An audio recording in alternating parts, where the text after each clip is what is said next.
और कोशिश यही करनी होती कि जो बच्चे हैं इस तरह के, ये सरिये उठाने वाले, जाओ ना तुम अफगानिस्तान क्यों नहीं जाते वापस।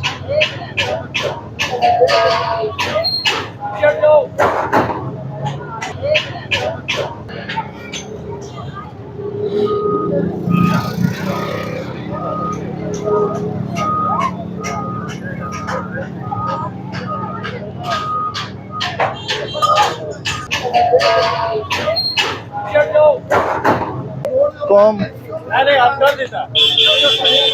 अब यहाँ पर पूरे गिरजा रोड के ऊपर हम देख रहे हैं कि बहुत ज़्यादा ऐसी तामीरात हैं जो कि सड़क के ऊपर बनाई गई हैं। ये देखें इस तरह की बहुत ज़्यादा तामीरात हैं।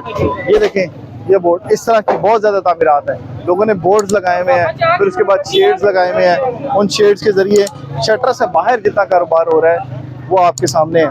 और होटल्स के बाहर इस तरह के शेड्स लगा के, दुकानों के बाहर इस तरह के शेड्स लगा के आगे और कारोबार चमका लिए जाते हैं। तो इस पर पंजाब गवर्नमेंट ने सख्ती से एक्शन लिया हुआ है, जिस पर ये फोर्सेस काम कर रही हैं और इस तरह के जो गैर कानूनी कारोबार करने वाले लोग हैं उनके खिलाफ एक्शन हो रहा है।